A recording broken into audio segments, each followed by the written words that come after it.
Hello everyone, welcome back to my channel. So in today's video lecture we are going to study about body fluids in very simple and easy language. So you have to watch full video for crystal clear knowledge. And yes, before moving ahead in video, I have one request for you all, that if you haven't subscribed my channel yet, please do subscribe and press the bell icon. So whenever I will post a new video on my channel, you will get notified. Okay, without any further delay, let's get started. So first of all students, we should know कि हमारी body जो है वो कैसे बनी है. तो body जो है हमारी फ्लूइड प्लस सॉलिड से बनी है. अब जो फ्लूइड वाला कंपार्टमेंट है वो 2/3 होता है. एवरेज बॉडी वाटर की बात करते हैं तो ये 45 to 75% होता है बॉडी वेट के हिसाब से. हर किसी की बॉडी वेट के हिसाब से जो फ्लूइड का परसेंटेज होता है वो वेरी करता है. अगर हम एग्जाम्पल के तौर पे 70 kg का कोई पर्सन है तो उसमें एवरेज वाटर कंटेंट कितना रहेगा, 40 लीटर रहेगा.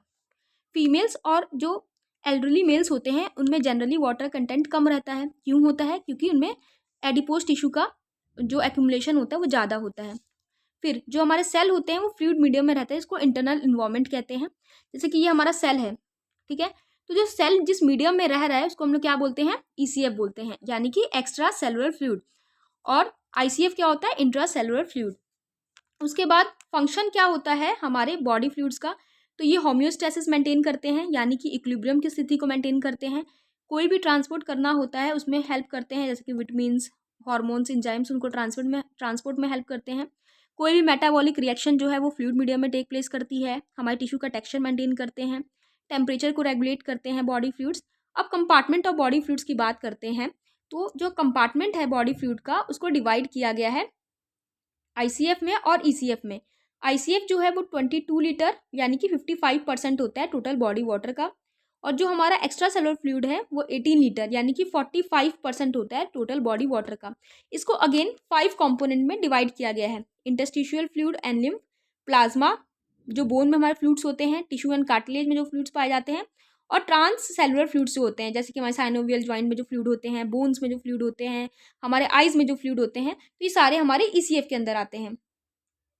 शंभुलिंगम की बुक में आपको काफ़ी अच्छा एक चार्ट मिल जाएगा, वहाँ पे आपको काफ़ी अच्छे से सब यूनिट्स ऑफ ECF बताया गया है. यहाँ पे टोटल बॉडी वाटर जो मैंने आपको इजी लैंग्वेज में बताया है उसको भी यहाँ पे एक्सप्लेन किया गया है.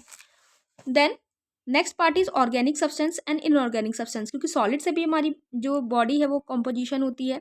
तो ऑर्गेनिक सब्सटेंस में हमारा ग्लूकोज, अमाइनो एसिड और अदर प्रोटीन्स आ जाते हैं, फैटी एसिड्स आ जाता है. और इनऑर्गेनिक सब्सटेंस में हमारे क्या आते हैं, sodium, potassium, calcium, magnesium chloride, bicarbonate, phosphate and sulphate जैसे कंपोनेंट्स आते हैं, ठीक है. और बॉडी फ्लूइड वॉल्यूम को स्टूडेंट्स मेजरमेंट कैसे करते हैं, इंडिकेटर डाइल्यूशन मेथड से और डाई डाइल्यूशन मेथड से. तो यहाँ पे हमने कवर कर लिया है बॉडी फ्लूइड्स के कुछ कंपोनेंट्स को. अब देखते हैं concentration of body fluid. So students, जो कंसंट्रेशन ऑफ बॉडी फ्लूइड्स होता है उसको 3 वेज में एक्सप्रेस किया जाता है. First one is osmolarity, second one is osmolarity and third one is tonicity. So what is osmolarity? Osmolarity जो होता है उसको एक्सप्रेस किया गया है नंबर ऑफ पार्टिकल्स यानी कि ऑस्मोल्स को पर किलोग्राम ऑफ सॉल्वेंट में, ठीक है. पर केजी में इसको एक्सप्रेस किया जाता है. और जो हमारा ऑस्मोलैरिटी होता है ये नंबर ऑफ पार्टिकल्स होते हैं जिसको ऑस्मोल्स बोलते हैं पर लीटर ऑफ सोल्यूशन में, इसको लीटर में एक्सप्रेस किया जाता है, ठीक है. अब मोल क्या होता है, ये डेफिनेशंस भी आपको पता होना चाहिए. तो जो मोल होता है वो मॉलिक्यूलर वेट होता है सब्सटेंस का ग्राम में. Now tonicity, third one. Tonicity जो होता है वो मेजर होता है इफेक्टिव ऑस्मोलैरिटी का. देखो यूजली क्या होता है, जो मूवमेंट होता है वाटर का बिटवीन द फ्लूइड कंपार्टमेंट उसको छोटे मॉलिक्यूल से कोई फर्क नहीं पड़ता, जैसे कि यूरिया हो गया, अल्कोहल हो गया, वो ईजिली सेल मेम्ब्रेन को क्रॉस कर लेते हैं जल्दी से.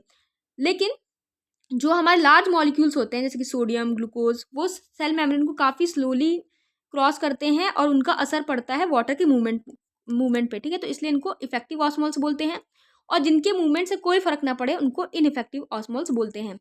अब उसके बाद in term of tonicity, solution जो है, जो सोल्यूशंस होते हैं टोनिसिटी के टर्म्स पे, उनको 3 वेज में जो है वो कैटेगराइज किया गया है, like isotonic fluid, hypertonic and hypotonic, ठीक है.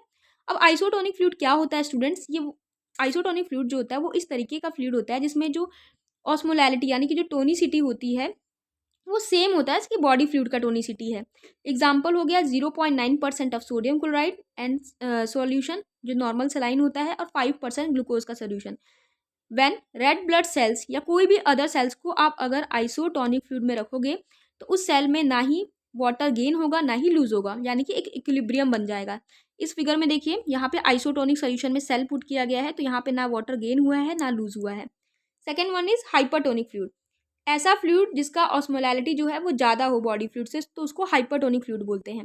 एग्जाम्पल, यहाँ पे 2% सोडियम क्लोराइड सोल्यूशन ले लिया गया है जो बॉडी से ज़्यादा होता है, ठीक है। और जब आप आरबीसी को उसमें रखोगे तो हाइपरटोनिक फ्लूइड में, तो क्या होगा, एक्सो ऑस्मोसिस होगा, जिसकी वजह से हमारी सेल जो है यहाँ पे देखो हाइपरटोनिक में रखा तो सेल श्रिंक हो गई, ठीक है।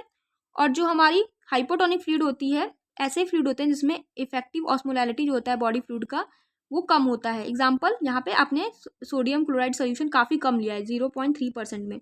अब ऐसी सिचुएशन में अगर आप कोई भी सेल या आरबीसी प्लेस्ड करोगे हाइपोटोनिक फ्लूइड में, तो क्या होगा, एंडो ऑस्मोसिस होगा, यानी कि स्वेलिंग हो जाएगी सेल की, और सेल ग्लोबुलर हो जाएगा और रप्चर हो जाएगा। सेल रप्चर को हम लोग हीमोलाइसिस भी कहते हैं। तो यहाँ पे देखो हाइपोटोनिक सोल्यूशन में क्या हुआ, यहाँ पे सेल जो है वो ग्लोबुलर शेप में हो गया और यहाँ पे रप्चर की स्थिति जो है वो हो सकती है, ठीक है, इसको लाइसिस बोलते हैं। तो यहाँ पे हम लोगों ने स्टूडेंट्स कवर कर लिया है बॉडी फ्लूइड्स के इंपॉर्टेंट जो जितने भी इंपॉर्टेंट कंपोनेंट्स हैं सभी को। सो आई होप आपको वीडियो अच्छी लगी होगी। वीडियो को ज़्यादा से ज़्यादा शेयर करें, चैनल को सब्सक्राइब करें और इस वीडियो को लाइक करें, कमेंट करें। Thank you so much for watching this video.